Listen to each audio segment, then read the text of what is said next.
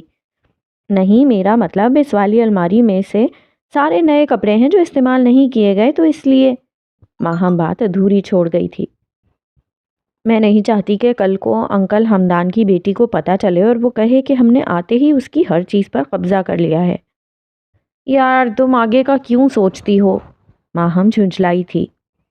ہوتا تو وہی ہے جو نصیب میں ہے، لوگوں کو باتوں سے فرق نہیں پڑتا، جس چیز پر جس انسان کا نام لکھا ہوتا ہے وہ اسے ہی ملتی ہے۔ ماہم نے بیڈ سے اترتے ہوئے کہا تھا۔ وہ اکثر چڑ جاتی تھی ہانم کے فلسفوں سے۔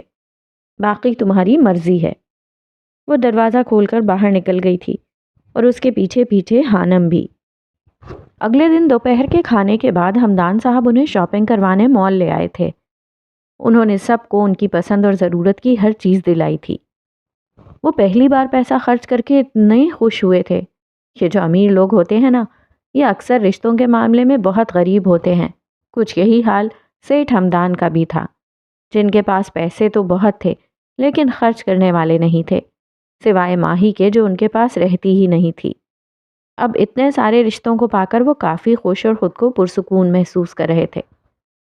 ان کے ہوتے ہوئے بھی آسیہ نے اتنے سال غربت میں اپنی خواہشات کو ختم کرتے گزار دیے تھے۔ یہ چیز ان کے دل میں پھانس کی طرح اٹکی تھی۔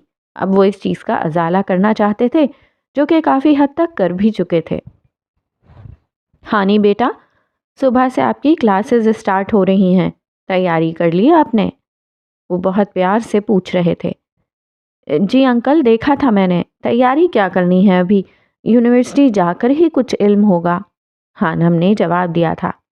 ٹھیک ہے، میں نے رحیم کی ڈیوٹی لگا دی ہے، وہ پک اور ڈراپ کیا کرے گا آپ کو۔ یہاں سے آپ کی یونیورسٹی کافی فاصلے پر ہے۔ جی انکل، وہ بس اتنا ہی کہہ پائی تھی۔ اس کی یونیورسٹی شروع ہونے والی تھی، یعنی اس کی روٹین بدلنے والی تھی۔ مہرو اور ہانم دونوں کیفیٹیریا میں موجود تھیں۔ جنت روڈ بہت خوبصورت ہے نا؟ ہانم نے جوس کا سپ لیتے ہوئے کہا۔ ہاں، تمہیں ہر چیز میں خوبصورتی نظر آ جاتی ہے ہانی۔ اب دیکھ لو، سیمنٹ پتھر سے بنے اس روڈ میں ایسی کیا خاص بات ہے جو تمہیں یہاں بیٹھنا اچھا لگتا ہے؟ مہرو مسکرائی تھی۔ میں نہیں جانتی مجھے اس جگہ میں اتنی دلچسپی کیوں نظر آتی ہے۔ میں نہیں جانتی یہ روڈ مجھے کیوں اچھا لگتا ہے۔ شاید اس لیے کہ اس روڈ کا نام جنت ہے۔ وہ اپنے سوال کا خود ہی جواب دے چکی تھی۔ کیفے کے بالکل سامنے ان کا ڈپارٹمنٹ تھا۔ اچانک انہوں نے بہت سارے اسٹوڈنٹس کو ڈپارٹمنٹ کے اندر جاتے دیکھا تھا۔ یہ اسٹوڈنٹس اتنی جلدی میں کیوں جا رہے ہیں؟ کیا کوئی خاص وجہ ہے؟ ہانم بڑبڑائی تھی۔ سب اسٹوڈنٹس جلدی سے آ جائیں، آر جے سنگنگ کرنے لگا ہے۔ ڈپارٹمنٹ کے گیٹ پر کھڑے ہو کر ایک لڑکے نے نعرہ لگایا تھا۔ آر جے کے نام پر ہانم کے کان کھڑے ہو گئے تھے۔ اسے اتنا یاد تھا کہ ماہم اور جواد کسی آر جے کے بہت بڑے فین تھے۔ وہ دونوں بھی اسٹوڈنٹس کے پیچھے پیچھے ڈپارٹمنٹ میں داخل ہوئی تھیں۔ گیٹ سے اندر داخل ہونے پر دونوں طرف گراؤنڈ تھا۔ دائیں طرف اسٹوڈنٹس کا ایک ہجوم لگا ہوا تھا۔ ایک خوشگوار سی دھن ہانم کے کانوں سے ٹکرائی تھی۔ وہ بے خود سی اس ہجوم کی طرف بڑھتی چلی گئی تھی۔ ایکسکیوز می، تھوڑا سائڈ پر ہو جائیں پلیز۔ ہانم نے آر جے کے گرد گھیرا ڈالے اسٹوڈنٹ سے درخواست کی تھی۔ وہ اسے دیکھنا چاہتی تھی اور پھر پتھر سے بنے بینچ پر گٹار ہاتھ میں تھامے گنگناتے شخص کو دیکھ کر ہانم کو حیرت کا شدید جھٹکا لگا تھا۔ اسے ڈپارٹمنٹ کی پوری بلڈنگ اپنے اوپر گرتی ہوئی محسوس ہوئی تھی۔ روحان جبیل یہاں؟ وہ بڑبڑائی تھی۔ وہ ایک جھٹکے سے پیچھے ہوئی تھی۔ کالج میں ہونے والی ایک ایک بات اور آر جے سے ملاقات اس کی آنکھوں کے سامنے گھوم گئی تھی۔ وہ اسٹوڈنٹس کے ہجوم سے پیچھے ہٹتی جا رہی تھی۔ اس نے کبھی خواب میں بھی روحان جبیل سے دوبارہ سامنا کرنے کا نہیں سوچا تھا۔ ہانی، کہاں جا رہی ہو تم؟ ادھر آؤ جلدی۔ مہرو نے اسے پیچھے ہٹتے دیکھا تو کہا، لیکن وہ شاکڈ تھی۔ وہ واپس کیفے میں چلی گئی تھی۔ جو بہت شاندار اور جدید طرز کا نہیں بلکہ ایک عام سا اور سادہ سا کیفے تھا۔ اس کی خوبصورتی وہاں موجود درخت تھے، لمبے اور گھنے درختوں کے نیچے بنا یہ کیفے آنے والے کو اپنی طرف کھینچ لیتا تھا۔ کیفے کے بالکل سامنے جنت روڈ کے دوسری جانب ان کا ڈپارٹمنٹ تھا، molecular biology and molecular genetics, MMG۔ وہ اس سبجیکٹ میں ماسٹرز کرنے آئی تھی اور یہی ڈپارٹمنٹ کا نام تھا۔ کتنی ہی دیر وہ خاموش بیٹھی رہی تھی۔ کیا اسے سب یاد ہوگا؟ کیا پھر وہ مجھ سے کوئی بدلہ لے گا؟ خانم کے ذہن میں سوال کسی آندھی کی طرح اٹھ رہے تھے۔ کیا وہ واقعی روحان جبیل ہی ہے؟ وہی RJ ہے؟ اسے یقین نہیں ہو رہا تھا۔ جو بھی ہے لیکن وہ میرے ڈپارٹمنٹ میں کیا کر رہا ہے؟ وہ سچ میں گھبرا گئی تھی۔ اس سے پہلے وہ مجھے دیکھے مجھے یہاں سے چلے جانا چاہیے۔ خانم نے فیصلہ کیا، اپنا بیگ اٹھایا اور یونیورسٹی کے گیٹ کی طرف قدم بڑھا دیے تھے۔ وہ تیز تیز چل رہی تھی، جیسے ابھی وہ اسے دیکھ لے گا اور پھر ٹیچر جی کہہ کر اس کا مذاق اڑائے گا۔ بڑا گیٹ باہر سے آنے جانے والوں کے لیے تھا، جبکہ وہ دوسرے تھوڑے سے فاصلے پر بنے چھوٹے گیٹ کی جانب بڑھ گئی تھی، جس سے باہر نکلنے پر ایک چھوٹا سا رستہ بنا تھا جو برج تک جاتا تھا۔ یہ رستہ پیدل آنے جانے والے اسٹوڈنٹس کے لیے تھا، جس کی دونوں جانب باڑ لگی تھی۔ وہ اب تیزی سے برج کی سیڑھیاں چڑھ رہی تھی، جو ڈبل روڈ کراس کرنے کے لیے بنایا گیا تھا۔ تقریباً 15 منٹ کے وقت میں وہ کیفے سے برج کراس کر کے اب ہاسٹل کے گیٹ پر پہنچ گئی تھی۔ یونیورسٹی کی دوسری جانب ہاسٹل ایریا تھا، جو باہر سے برج کی مدد سے اور اندر سے انڈر پاس کی مدد سے یونیورسٹی سے ملحق تھا۔ انکل، میں سوچ رہی ہوں کہ ہاسٹل شفٹ ہو جاؤں۔ یہاں سے یونیورسٹی کا فاصلہ بہت ہے، کافی ٹائم لگ جاتا ہے اور پھر میری کلاسز بھی سیکنڈ ٹائم میں ہوتی ہیں۔ انکل رحیم صبح جواد کو اسکول چھوڑنے جاتا ہے اور پھر 12 بجے مجھے یونیورسٹی لے کر جاتا ہے، پھر جواد کو لے کر آتا ہے اور پھر شام کو مجھے واپس۔ وہ سارا دن بس اسی کام پر لگا رہتا ہے۔ وہ آج پہلے دن یونیورسٹی گئی تھی اور اسے اندازہ ہو گیا تھا کہ بحریہ سے یونیورسٹی کا سفر کافی ہے اور ٹریفک کی وجہ سے وہ آج پہلے ہی دن لیٹ ہو گئی تھی۔ بہت سوچنے پر اس نے ہمدان انکل کے سامنے تجویز پیش کی تھی۔ لیکن ہاسٹل میں رہنے کی کیا ضرورت ہے؟ آسیہ بیگم پریشان ہوئی تھیں۔ امی، پریشانی ہوگی نا سب کو۔ اب 1-2 دن تک ماہم کا رزلٹ آ جائے گا، پھر اس کا ایڈمیشن ہوگا۔ ڈرائیور انکل کس کس کو پک اینڈ ڈراپ کی سروس دیں گے، اور پھر میری کلاسز بھی شام تک ہوتی ہیں، باقاعدگی سے ہوتی بھی نہیں ہیں۔ خانم نے تفصیل سے جواب دیا تھا۔ ہمدان انکل گہری سوچ میں تھے۔ لیکن بیٹا، ہاسٹل میں تو کافی مشکل ہوگی نا، وہاں کا رہن سہن، ماحول اور پھر کھانا پینا۔ وہ بھی فکر مند نظر آ رہے تھے۔ انکل، میں سنبھال لوں گی سب۔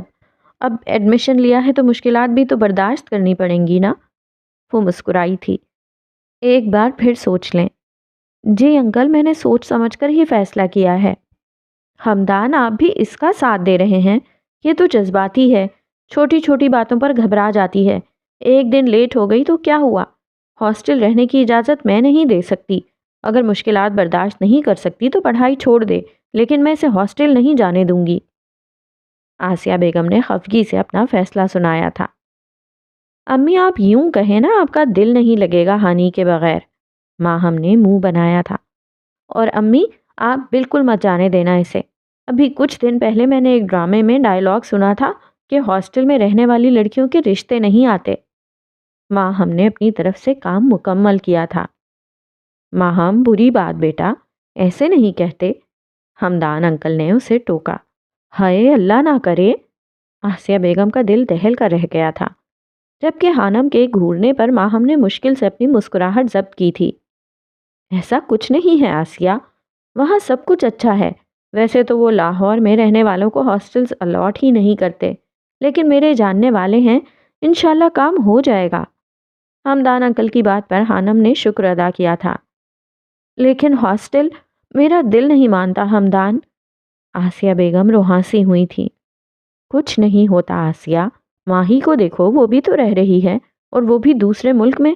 اپنے بچوں پر بھروسہ رکھنا چاہیے، انشاءاللہ سب ٹھیک ہوگا۔ وہ ہمیشہ مثبت سوچتے تھے۔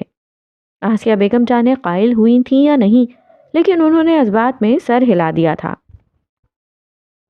سب بہت اچانک ہوا تھا ماہی بیٹا، بتانے کا ٹائم ہی نہیں ملا۔ وہ ماہی سے بات کر رہے تھے۔ ایک پل کے لیے تو ماہی کا دل بھی ڈر سا گیا تھا اپنے باپ کی دوسری شادی کا سن کر۔ حالانکہ اس نے ہی مشورہ دیا تھا، لیکن جلد ہی وہ سنبھل گئی تھی۔ کوئی بات نہیں بابا، وہ زبردستی مسکرائی تھی۔ تم آسیہ سے بات کرو، میں آتا ہوں کچھ دیر تک۔ وہ موبائل جس پر ویڈیو کال چل رہی تھی آسیہ بیگم کو پکڑا کر کمرے سے باہر چلے گئے تھے۔ وہ دونوں ہی ڈر رہی تھیں، دونوں کو خوف تھا کہ نہ جانے سامنے والے کا رویہ کیسا ہوگا۔ ماہی نے شائستگی سے سلام کیا تھا اور اس سے زیادہ پیار سے آسیہ بیگم نے جواب دیا تھا۔ چہرے سے ہی ماہی کو آسیہ بیگم رحم دل محسوس ہوئی تھیں۔ ایک بات کہوں آنٹی، اگر آپ برا نہ مانیں؟ ماہی نے ڈرتے ڈرتے پوچھا تھا۔ آنٹی مجھے نہیں پتا ماں کیسی ہوتی ہے، اس کا پیار کیسا ہوتا ہے۔ میرے لیے میری ماں اور میرے بابا ہی بابا تھے۔ انہوں نے بہت مشکلوں سے پالا ہے مجھے، میں ان سے بہت پیار کرتی ہوں۔ آپ سے درخواست ہے، پلیز کبھی میرے بابا کو مجھ سے دور مت کیجیے گا۔ میرا اس دنیا میں ان کے علاوہ اور کوئی نہیں ہے۔ ماہی کا دل بھر گیا تھا، اس کی آنکھیں نم ہوئی تھیں۔ بے شک اس نے اپنے باپ کے چہرے پر خوشی محسوس کر لی تھی، لیکن ایک سوتیلی ماں کا جو خاکہ اس کے ذہن میں بنا ہوا تھا وہ ڈر گئی تھی۔ ماہی کی بات سن کر آسیہ بیگم کے دل کو کچھ ہوا تھا۔ اس نے کبھی ایسا سوچا بھی نہیں تھا۔ یہ تو وقت اور حالات اسے یہاں تک لے آئے تھے، اور وہ اچھے سے جانتی تھیں کہ ہمدان اس کے بچوں کو اپنے بچے ہی سمجھ رہے تھے اور ان کی شفقت اور محبت اسی طرح دے رہے تھے۔ بدلے میں وہ خود ایسا ہی کرنا چاہتی تھیں۔ ماہی بیٹا، آپ بالکل پریشان نہ ہوں، ہمدان پر سب سے پہلے اور سب سے زیادہ حق آپ کا ہے۔ میں مجبور نہ ہوتی تو کبھی آپ سے ہمدان کو نہ چھینتی۔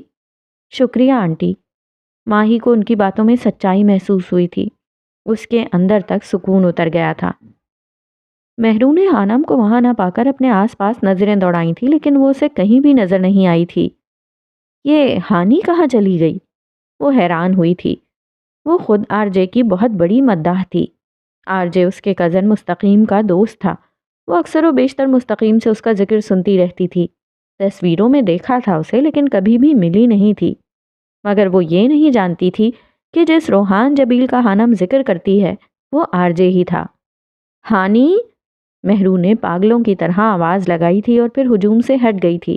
اب وہ اس کا نمبر ملا رہی تھی۔ کہاں ہو تم؟ اس کے ہیلو کہنے پر مہرو نے پھاڑ کھانے والے انداز میں پوچھا تھا۔ وہ اسے ڈپارٹمنٹ اور کیفے ہر جگہ ڈھونڈ چکی تھی۔ ہاسٹل، حانم نے پرسکون سے لہجے میں جواب دیا تھا۔ کیا لینے گئی ہو ہاسٹل؟ تمہیں پتہ ہے نا ابھی ایک کلاس رہتی ہے۔ مہرو کو سمجھ نہیں آ رہا تھا کہ حانم کو اچانک ہوا کیا تھا۔ میرا سر درد کر رہا تھا اس لیے آ گئی۔ ہائے، سر میں درد کب ہوا؟ ابھی کچھ دیر پہلے تک تو تم بالکل ٹھیک تھی۔ مہرو نے اچنبھے سے پوچھا۔ یار اب کیا فون پر ہی پوری تفتیش کرو گی؟ جاؤ جا کر کلاس لو اور میرے بھی نوٹس لے لینا۔ وہ غصے سے کہہ کر فون بند کر چکی تھی۔ اس کو کیا ہو گیا ہے؟ مہرو کو سمجھ نہیں آ رہا تھا۔ اب وہ بھی کہاں کلاس لینے والی تھی؟ موبائل بیگ میں ڈالنے کے بعد وہ خود بھی ڈپارٹمنٹ سے باہر نکل گئی تھی۔ جب مہرو کو پتہ چلا تھا کہ حانم ہاسپٹل رہے گی، اس نے رو دھو کر گھر میں سب کو منا لیا تھا کہ وہ اس کے ساتھ ہی رہنا چاہتی تھی۔ وہ دونوں بچپن سے ایک کلاس اور ایک ہی ادارے میں پڑھتی آئی تھیں۔ اب کیسے مہرو اس اکیلی کو جینے دیتی؟ اور وہ دونوں ایک ہی ہاسٹل کے ایک ہی کمرے میں رہنے لگیں۔ جارڈن اس باکس کا تالا توڑنے میں کامیاب ہو گیا تھا۔ اب وہ اسے لیے چھوٹے سے ڈرائنگ روم میں بیٹھا تھا۔ اس کی آنکھوں میں ابھی بھی نمی سی تھی۔ دکھ بہت گہرا تھا جو اس کی روح تک کو جھلسا گیا تھا۔ باکس میں اس کی ماں اور باپ کی بہت سی تصویریں تھیں۔ وہ ایک دوسرے کے ساتھ بہت خوش نظر آ رہے تھے۔ جارڈن نے کبھی اپنے باپ کو دیکھا نہیں تھا۔ تصویر میں موجود شخص بہت وجیح تھا۔ وہ مشرقی مرد تھا شاید، اسی لیے مارتھا اس پر دل ہار گئی تھی۔ تصویروں کے علاوہ اس باکس سے ایک لاکٹ نکلا تھا جس پر جبیل لکھا ہوا تھا۔ نفرت کی ایک لہر جارڈن کے پورے جسم میں پھیل گئی تھی۔ میں تمہیں نہیں چھوڑوں گا مسٹر جبیل، میں تمہیں ختم کر دوں گا۔ وہ چیخ رہا تھا۔ وہ پاگل ہو گیا تھا۔ ہاں، پاگل، اپنی ماں کے دکھ میں۔ یار میں پوچھ سکتی ہوں کہ ایسی کیا آفات آ گئی تھی جو تم یوں ڈپارٹمنٹ سے بھاگ آئیں؟ مہرو نے بیگ کو بیڈ پر پٹکتے ہوئے سکون سے بیٹھی حانم سے پوچھا۔ ویسے ہی مجھے بھوک لگی تھی۔ کیا تم پاگل ہو ہانی؟